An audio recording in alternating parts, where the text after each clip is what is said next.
There is something happening in personal development circles that nobody wants to talk about openly. People are working harder on themselves than at any other point in human history. More journaling, more therapy, more podcasts, more breath work, more intention setting. And yet, the rates of anxiety, disconnection, and quiet desperation are not going down. They are going up. And if you have been on this path for any length of time, you have probably felt it yourself. That strange sensation of doing everything right, reading the right books, saying the right things, showing up to the inner work, and still feeling like something fundamental has not shifted. Like you are renovating the furniture in a house that has a cracked foundation. Carl Jung spent his entire career trying to understand why human beings sabotage themselves even when they desperately want to grow. And what he found was not what most people expected. It was not that people lacked discipline or desire or the right techniques. It was that they were caught in invisible psychological traps. Patterns so deeply embedded in the structure of how they thought and related and moved through the world that they could not even see them, let alone escape them. These were not character flaws. They were not moral failures. They were systematic distortions in the way the mind operates when it has been shaped by fear, early experience, and the relentless pressure to survive in a world that often felt unsafe. Today I want to walk you through 5 of those traps, not the surface-level ones you have already heard about, not procrastination or negative self-talk or the comparison trap. I mean the deep structural ones. The ones that have probably been running your life without your conscious permission for years. The ones that make growth feel impossible even when you are genuinely trying. Because Jung believed, and I think he was right, that you cannot think your way out of a trap you cannot see. You have to name it first. You have to look directly at it without flinching, and only then does the grip start to loosen. So let us begin. These are the 5 psychological traps Carl Jung identified as the most destructive forces in human consciousness. Most people who are serious about personal growth have built a very detailed picture in their minds of who they are supposed to be. The calm version, the disciplined version, the version that does not get triggered, does not feel petty, does not resent people, does not scroll mindlessly at midnight, the version that wakes up early and meditates and responds rather than reacts and always says the thoughtful thing. And when they fall short of that picture, which is constantly, they do not treat it as useful information. They treat it as evidence of failure, evidence that they are not there yet, evidence that they need to try harder or differently or more consistently. Jung had a name for this idealized picture. He called it the ego ideal. And he was very concerned about what happens when a person becomes more invested in protecting and projecting this ideal version of themselves than in actually knowing who they are.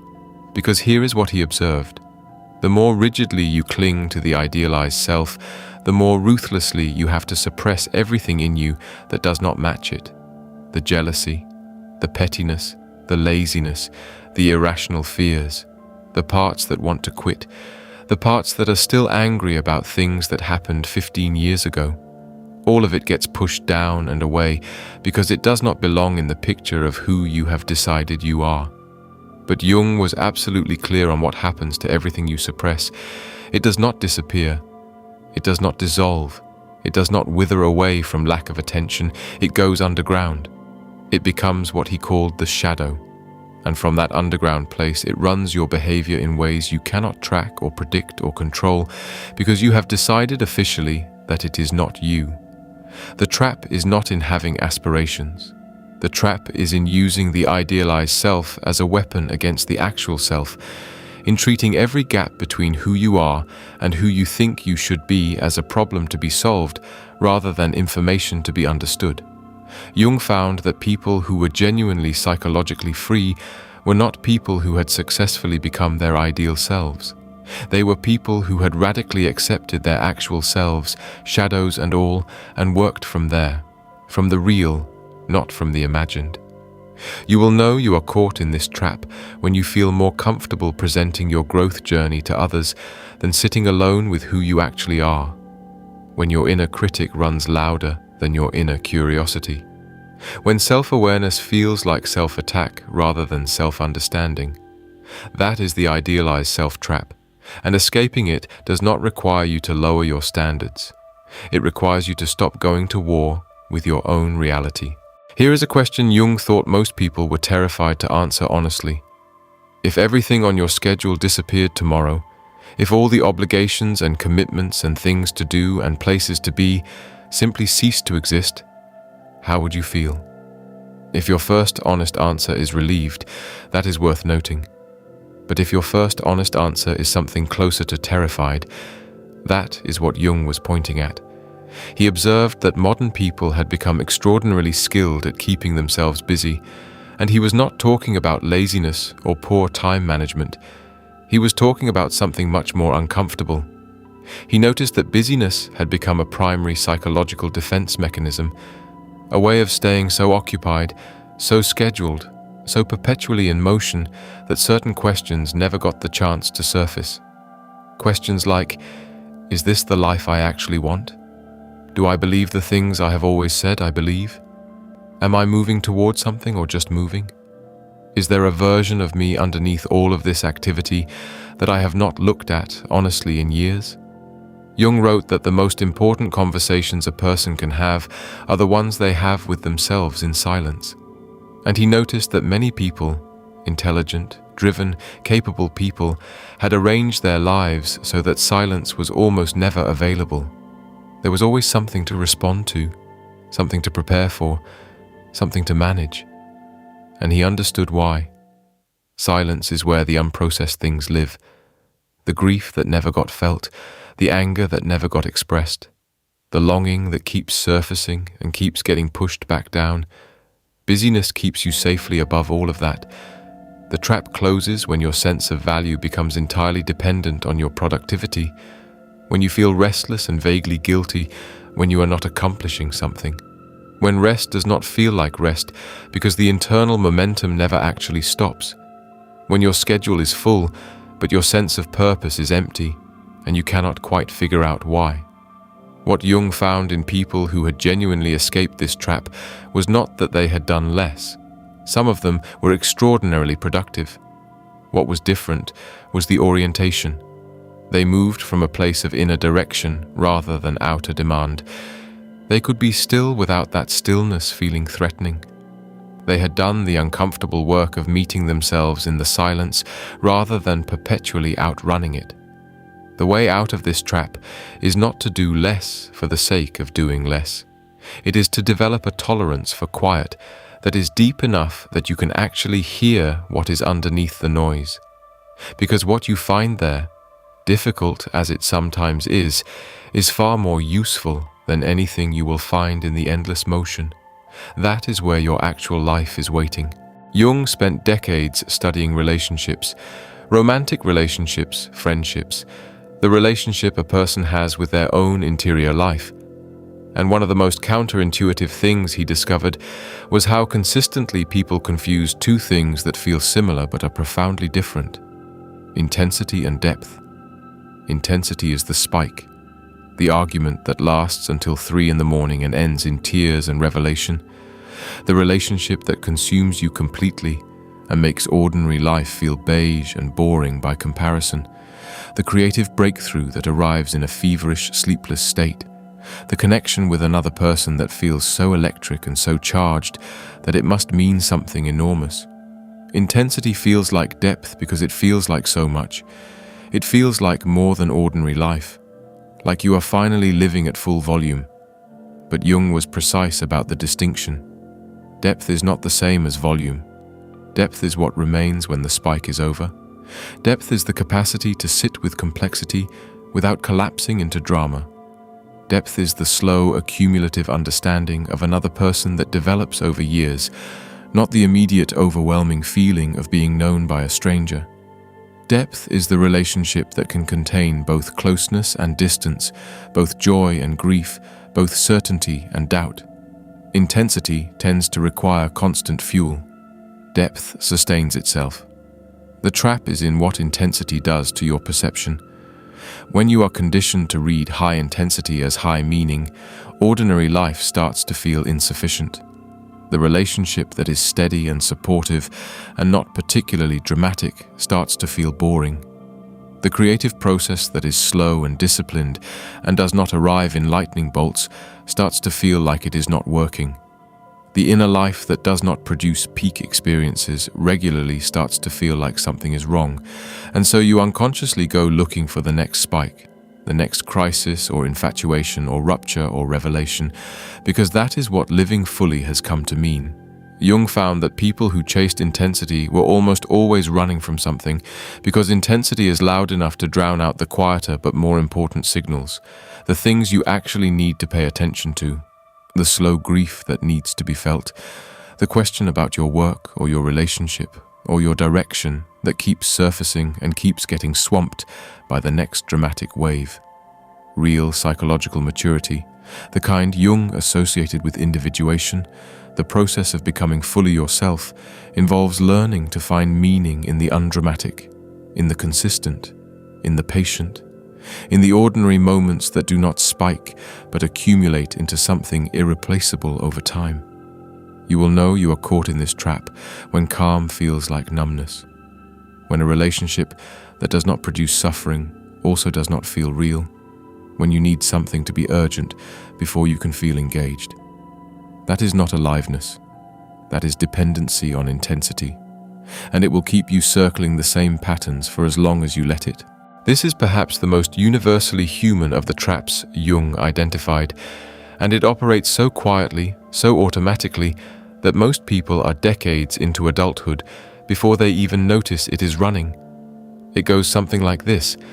Somewhere between childhood and now, you formed a very clear internal picture of what kind of person you were allowed to be, what qualities were acceptable and what were not, what ambitions were reasonable and what were not, what you were permitted to want, to say, to become. And that picture was not something you consciously chose. It was shaped by the reactions of the people around you, by what got praised and what got punished, by what you had to hide to keep the peace, by what version of you made the people you needed feel comfortable. And it was shaped so early and so thoroughly that it no longer feels like a constraint. It feels like the truth of who you are. Jung called this the internalized other, the parent, the teacher, the culture, the religion, whatever authority got inside you and started running the internal commentary. The voice that says that is not for people like you. The voice that says, "Who do you think you are?" The voice that generates a wave of anxiety every time you move towards something that falls outside the approved territory.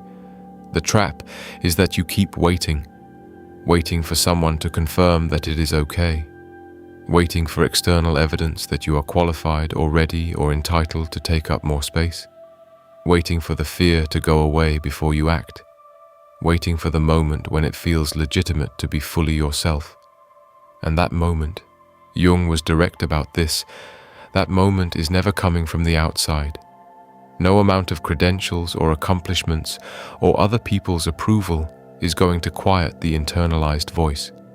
Because the voice is not responding to evidence, it is responding to the original wound, the original message that your full self was too much or not enough or otherwise unacceptable. What Jung observed in people who had broken through this trap was not that the voice disappeared. It was that they stopped treating it as authoritative. They could hear it and recognize it for what it was, an echo of an old relationship, an old dynamic, an old environment that no longer existed. And they could move forward anyway, not because they felt certain, not because the fear was gone, but because they had chosen to extend to themselves the permission that they had been waiting for someone else to grant. This is what he meant by individuation at its core. The project of becoming genuinely yourself, not the self that was shaped by the need to survive other people's responses to you, but the self that exists underneath all of that shaping, the one that was there before the world got to it. Releasing this trap is one of the quietest and most radical acts a human being can undertake, and it rarely looks dramatic from the outside. It often looks like simply doing the thing without announcing it, saying the thing without apologizing for it first, Wanting what you want without immediately explaining why it is okay that you want it. Small in appearance, enormous in consequence. This is the one that catches the most serious seekers, the ones who have done the most work, the ones who can describe their attachment style and their childhood wounds and their shadow patterns with genuine precision and insight. And Jung had immense respect for that kind of rigorous self-examination. He spent his life doing it and encouraging it in others, but he also identified a way in which self-knowledge could quietly calcify into a trap of its own. It happens when insight becomes a substitute for action, when understanding why you do something becomes a way of not changing what you do, when you can explain your patterns with such sophistication and clarity that the explanation itself starts to feel like progress. Like surely if you understand it well enough, if you can trace it back far enough, if you can name it with enough precision, transformation will follow automatically. And sometimes it does. Understanding can absolutely be the beginning of change. But Jung noticed that for many people, it stopped there, at the beginning, because understanding is safe. Understanding does not require you to do the uncomfortable thing. Understanding does not require you to have the conversation you have been avoiding. It does not require you to leave the situation that is slowly diminishing you. It does not require you to stop the behavior that you know is destructive and have known for years. Understanding gives you the language without demanding the action.